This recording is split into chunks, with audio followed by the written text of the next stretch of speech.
Hello കൂട്ടുകാരെ, ഇത് കളക്റ്റീവായിട്ടുള്ള ഒരു അർജൻറ്റ് എനർജി ചാനലിംഗ് ആണ്, അല്ലെങ്കിൽ എനർജി അപ്ഡേറ്റ് ആണ്. ഈ ഒരു ചാനലിംഗ് എന്ന് പറയുന്നത് വീഡിയോയിലൂടെ അതായത് യൂട്യൂബിൽ അപ്ലോഡ് ചെയ്യാനായിട്ട് ഞാൻ ഗൈഡ് ചെയ്യപ്പെടുകയാണ്.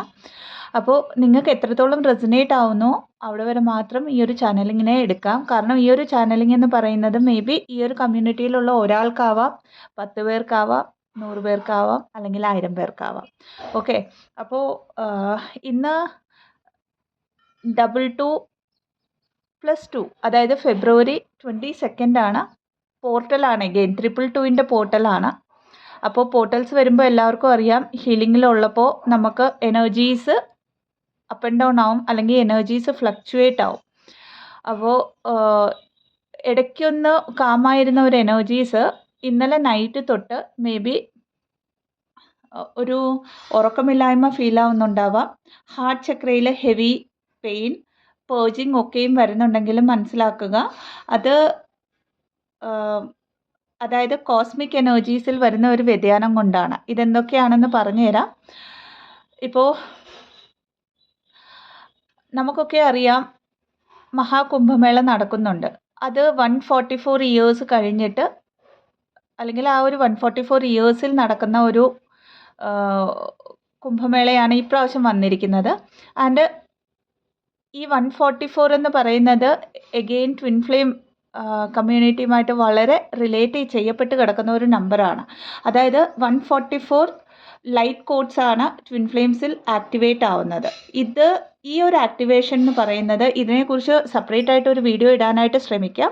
ഈ 144 ലൈറ്റ് കോഡ്സ് എന്ന് പറയുന്നത് നമ്മളുടെ ലൈറ്റ് ബോഡിയിലുള്ള പെർട്ടിക്കുലർ ആയിട്ടുള്ള ആ ഒരു ലൈറ്റ് കോഡ്സ് ഓരോ ഫേസ് ആയിട്ടാണ് നമ്മളിൽ ആക്ടിവേറ്റ് ആവുന്നത്. അതായത് ഈ ഒരു ജേർണിയിൽ ആദ്യം വരുമ്പം കുറച്ച് ലൈറ്റ് കോഡ്സ് ആക്ടിവേഷൻ ആവും. അത് ആക്ടിവേഷൻ ആവുന്നതിന് മുമ്പ് നമ്മുടെ ബ്ലോക്ക്സ് ക്ലിയർ ചെയ്യും യൂണിവേഴ്സായിട്ട്. അത് നമ്മൾ ഹീലിംഗ് ഒക്കെ ചെയ്യുമ്പോൾ ആയിരിക്കും, അല്ലെങ്കിൽ ഇതേപോലെ കോസ്മിക് എനർജീസിൽ എന്തെങ്കിലുമൊക്കെ വ്യത്യാസം വരുമ്പോൾ ഉള്ള കാര്യങ്ങളൊക്കെ ആയിരിക്കാം. അങ്ങനെ അപ്പോൾ ഈ 144 ലൈറ്റ് കോഡ്സ് എന്ന് പറയുന്നത് അതിനൊരു സയൻറ്റിഫിക് റീസണും ഉണ്ട്. ആൻഡ് ഇത്രയും ലൈറ്റ് കോഡ്സ് ആക്ടിവേറ്റ് ആവണമെന്ന് പറയുമ്പോൾ എഗെയിൻ അത്രയ്ക്ക് നമ്മൾ ഹീൽഡ് ആയിരിക്കണം അല്ലേ.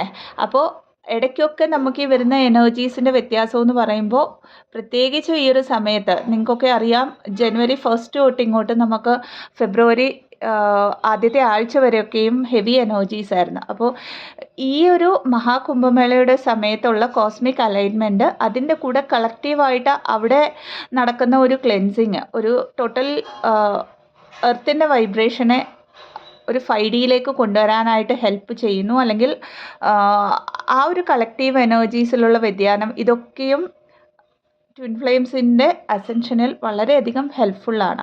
ഇതിൻ്റെ മീനിങ് നമ്മൾ മഹാകുംഭമേളയിൽ പോകണമെന്നോ അർജൻറ്റായിട്ട് അവിടെ എത്തണമെന്നോ ഒന്നും അല്ല.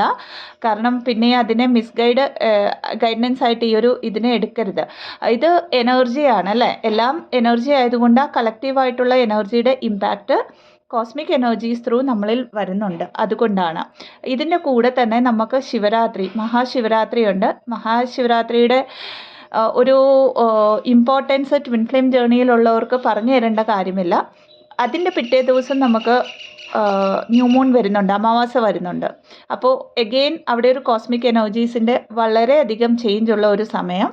അതിൻ്റെ കൂടെ തന്നെ നമുക്ക് 28 ഫെബ്രുവരിക്ക് 7 പ്ലാനറ്റ്സ് ഒരേ അലൈൻമെൻറ്റിൽ വരുന്നുണ്ട്. 7 പ്ലാനറ്റ്സ്. അത് Mercury, Venus, Mars, Jupiter, Saturn, Uranus and Neptune ആണ്. അപ്പോൾ ഇത് സയൻറ്റിഫിക്കായിട്ട് നമുക്ക് ഓൾറെഡി ഇതിൻ്റെ ഒരു വിവരമൊക്കെ നമുക്ക് ഗൂഗിളിലൊക്കെയും സെർച്ച് ചെയ്താൽ കിട്ടുന്നതാണ്, ഇൻഡെപ്തായിട്ട്.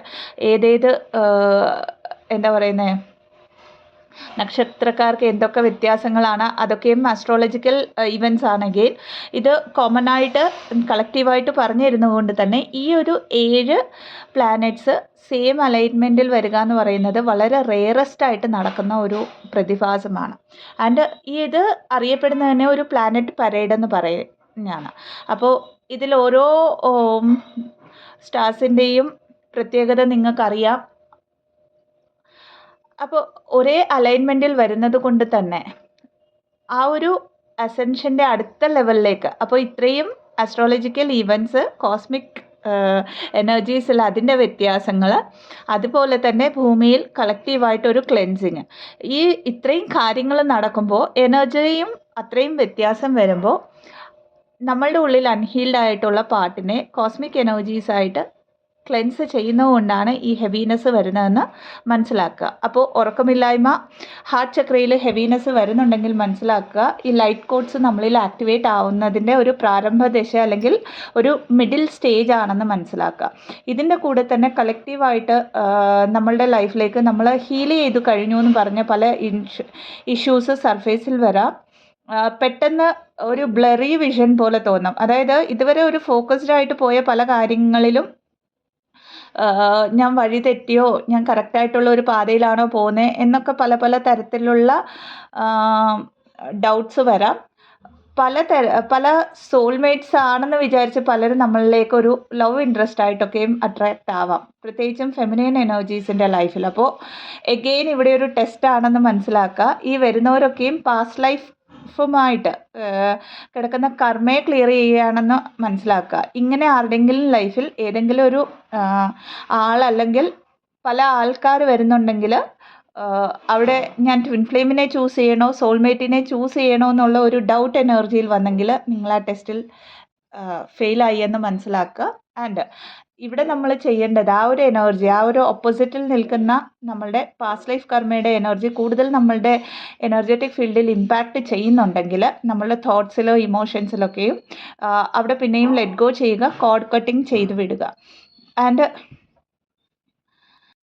നമ്മൾ പലപ്പോഴും പഴയ ലൂപ്പിലേക്ക് പോയി എന്ന് തോന്നുന്ന പോലെയുള്ള സിറ്റുവേഷൻസ് യൂണിവേഴ്സായിട്ട് നമ്മളുടെ മുമ്പിൽ കൊണ്ടിടാവുന്നതാണ്. ഫോർ എക്സാമ്പിൾ ഫിനാൻഷ്യൽ ബ്ലോക്കേജ് പിന്നെയും തോന്നാം, അല്ലെങ്കിൽ നമ്മളുടെ ലൈഫിൽ നിന്ന് പോയി എന്ന് വിചാരിച്ച പല കാർമിക്സ്, അതായത് അത് നമ്മുടെ റിലേറ്റീവ്സിൻ്റെ രൂപത്തിലാവാം, ഫ്രണ്ട്സിൻ്റെ ഒക്കെ രൂപത്തിലാവാം, തിരിച്ചു വരുന്നു എന്ന്, അതായത് അത് ഒരു സോൾമേറ്റിൻ്റെ രൂപത്തിൽ വന്നു എന്ന് നിങ്ങൾ വിചാരിക്കും. പക്ഷേ എഗെയിൻ ഇവിടെ നിങ്ങൾ ആ ഒരു അറ്റാച്ച്മെൻറ്റിലേക്ക് പോവുകയാണെങ്കിൽ എഗെയിൻ അവിടെ ഒരു പെയിൻഫുൾ തിങ് ആയിരിക്കും നടക്കുന്നത്. അപ്പോൾ ഇവിടെയൊക്കെയും ആ ഒരു അവയർനെസ്സിൽ നിന്നുകൊണ്ട് ഈ ഒരു കാലയളവിന്, അതായത് ഇന്ന് 22 ആണ്, നമുക്ക് 28 ഫെബ്രുവരി വരെയും ഈ ഒരു എനർജീസ് കണ്ടിന്യൂസ് ആയിട്ട് കാണും. 28 ഫെബ്രുവരി കഴിയുമ്പോഴത്തേക്കും നമുക്ക് 3-3 പോർട്ടൽ സ്റ്റാർട്ടാവും. 3-3 പോർട്ടൽ ആ ഒരു സമയം 3-3 പോർട്ടൽ സ്റ്റാർട്ടാവുമ്പോൾ എഗെയിൻ വളരെ ഒരു, അതായത് 5Dയിൽ നമ്മൾ അത്രയും ഹീൽ ചെയ്ത ഈ ഒരു എനർജീസ് ഈ ഒരു 3 മാസത്തിൽ വളരെ അധികം ഇൻറ്റൻസ് ആയിട്ട് യൂണിവേഴ്സ് നടത്തി തന്ന ആ ഒരു ഹീലിങ്ങിൻ്റെ ഇമ്പാക്റ്റ് നമുക്ക് ഗ്രൗണ്ട് ചെയ്യാൻ പറ്റുമെന്ന് പറഞ്ഞാൽ നമ്മളുടെ 3D ലൈഫിൽ അതിൻ്റെ വ്യത്യാസങ്ങൾ നമുക്ക് കാണാൻ പറ്റും. നമ്മളുടെ ലൈഫിൽ നിന്ന് വളരെ പെട്ടെന്ന് തന്നെ കാർമിക്സ് റിലീസ് ആവുന്നത് മനസ്സിലാക്കാം. അതേപോലെ അതുവരെ ഫിനാൻഷ്യലി വളരെ പ്രശ്നങ്ങളിൽ നിന്നവരാണെങ്കിലും അവർക്ക് പെട്ടെന്നൊരു ഓപ്പർച്യൂണിറ്റീസൊക്കെ, അതും നിങ്ങൾ അർഹിക്കുന്ന തരത്തിൽ ഒരു റിവാർഡായിട്ട് കിട്ടും. പിന്നെ വന്നിട്ട് റിലേഷൻഷിപ്സിൽ ഒരു സ്മൂത്തർ വേയിൽ പോകാൻ പറ്റുന്നത് മനസ്സിലാകും. ആൻഡ് ഇവിടെ ഒരു twin flame union, permanent harmonious യൂണിയനിലൊക്കെ വരാൻ ഉള്ള പോസിബിലിറ്റി ഉണ്ട് 3-3 പോർട്ടൽ കഴിയുമ്പോൾ. അപ്പോൾ ഇവിടെ വരെ ശ്രദ്ധിക്കേണ്ടത് എനർജീനെ ഡ്രെയിൻ ചെയ്യാതിരിക്കുക, ആ ഒരു വരുന്ന പെയിനിനെ ഫീൽ ആവുക, റിലീസ് ചെയ്യുക, നമുക്കായിട്ട് കുറച്ച് സമയം എടുക്കുക, സെൽഫ് ലവിലിരിക്കുക, കൂടുതൽ വെള്ളം കുടിക്കാനായിട്ട് ശ്രമിക്കുക. ഇനി ട്രാവൽ ചെയ്യാനൊക്കെ ഇഷ്ടമുള്ളവരാണെങ്കിൽ കുറച്ച് ട്രാവലിങ്ങിലേക്കൊക്കെ അങ്ങനത്തെ കാര്യങ്ങളിലേക്ക് കൂടുതൽ ശ്രദ്ധ പതിപ്പിക്കാവുന്നതാണ്. ഏതെങ്കിലും ഒരു ക്രിയേറ്റീവ് സൈഡിനെ ചൂസ് ചെയ്തിട്ട് അതിലേക്ക് എനർജി ഇൻവെസ്റ്റ് ചെയ്യുക. ആൻഡ് നിങ്ങൾ ഗോൾ ഓറിയൻറ്റഡ് ആയിട്ട് വർക്ക് ചെയ്യുക. ദോ നിങ്ങൾക്ക് ഫിനാൻഷ്യൽ ഫ്രീഡം ഇല്ലായിരിക്കാം ഇപ്പോൾ ഈ ഒരു നിമിഷം, അല്ലെങ്കിൽ നിങ്ങൾക്ക് നാളെ എന്താണ് ചെയ്യേണ്ടതെന്ന് അറിയത്തില്ലായിരിക്കാം. അതായത് ഒരു ലൈഫ് പർപ്പസ് എന്താണെന്നൊന്നും അറിയാത്തവരായിരിക്കും. ജസ്റ്റ് ഇരുന്ന് സ്വയം ചോദിച്ചു നോക്കുക, അതിനൊക്കെയുള്ള ഉത്തരങ്ങൾ കിട്ടാനുള്ള ഒരു സമയമാണിത്. ഇത് കഴിയുമ്പോൾ നിങ്ങൾ ആ ഒരു എനർജിയിലേക്ക് 3Dയിൽ ടാപ്പിംഗ് ചെയ്യും. അതായത് നിങ്ങൾക്ക് ആ ഒരു ഓപ്പർച്യൂണിറ്റീസ്, ജോലി, റിലേഷൻഷിപ്സിൽ നല്ലൊരു ഗ്രോത്ത്, ഓവറോൾ ഗ്രോത്ത് വരാൻ പോകുന്ന ഒരു സമയമാണ്. അപ്പോൾ trust the universe, go with the flow. ഹെവിയാണ് എനർജീസ്, ഗ്രൗണ്ടിങ് ചെയ്യാനായിട്ട് ശ്രമിക്കുക. കൂടുതലായിട്ട് ഒരു കാര്യത്തിലും റിയാക്ട് ചെയ്യാതെ കാമായിട്ടിരിക്കാൻ, ഒരു കാം സ്റ്റേറ്റിനെ എപ്പോഴും മെയിൻറ്റെയിൻ ചെയ്യാനായിട്ട് ശ്രമിക്കുക. മെഡിറ്റേഷൻസ് ചെയ്യുന്നവരാണെങ്കിൽ കൂടുതൽ ആ ഒരു മെഡിറ്റേഷൻസിലൊക്കെ കൂടുതൽ സമയം സ്പെൻഡ് ചെയ്യാനായിട്ട് ട്രൈ ചെയ്യുക. ഇതൊക്കെയാണ് നമുക്കിതിൽ ചെയ്യാൻ പറ്റുന്നത്. ഇനി സ്റ്റാർ സീഡ്സ് ട്വിൻ ഫ്ലെയിംസ് ആണെങ്കിൽ ഇന്ന് തൊട്ട് എന്നും ഓൾറെഡി ആ ഒരു അലൈൻമെൻറ്റ് നമുക്ക് കാണാൻ പറ്റുന്നുണ്ട്. സ്റ്റാർസിൻ്റെ ഒക്കെ ഒരു പ്ലേസിൻ്റെ വ്യത്യാസം എന്ന് പറയുന്നത് എനിക്ക് തോന്നുന്നു ഒരു ജനുവരി 15 കഴിഞ്ഞപ്പം തന്നെ വളരെയധികം മാറ്റമുണ്ട് ആകാശത്തിൽ. ഇന്ന് തൊട്ട് അറ്റ്ലീസ്റ്റ് നിങ്ങൾ ഒബ്സർവ് ചെയ്യുക. കാരണം സ്റ്റാർ സീഡ്സിന് ആ ഒരു യൂണിവേഴ്സൽ എനർജീസിൻ്റെ ഹീലിംഗ് വളരെ പെട്ടെന്ന് നൈറ്റ് അവേഴ്സിൽ റിസീവ് ചെയ്യാൻ പറ്റും. അപ്പോൾ അറ്റ്ലീസ്റ്റ് ഒന്ന് ആകാശം നോക്കി ഒരു 5 തൊട്ട് 10 മിനിറ്റ് വരെയെങ്കിലും നിന്ന് അതിനെ റിസീവ് ചെയ്യുക. ഇത് സ്റ്റാർ സീഡ്സിന് മാത്രം പരിമിതമല്ല, എല്ലാവർക്കും ചെയ്യാവുന്നതാണ്. സ്റ്റാർ സീഡ്സിന് എന്താന്ന് പറഞ്ഞാൽ കുറച്ചുകൂടെ കൂടുതലായിട്ട് ആ സ്റ്റാർസിനോടൊക്കെ കമ്മ്യൂണിക്കേറ്റ് ചെയ്യാനുള്ള ഒരു ഇന്നർ കപ്പാസിറ്റി ഉണ്ട്. അതുകൊണ്ടാണ് അവർക്കായിട്ട് ആ ഒരു മെസ്സേജ് പറയുന്നത്. അപ്പോൾ ഇത്രയുമാണ് ചാനലിൻ്റെ അപ്ഡേറ്റ്സ്. റെസിനേറ്റ് ആയോ ഇല്ലയോ എന്ന് കമൻറ്റിൽ പറയണം. Thank you so much. ഓം നമഃ ശിവായ.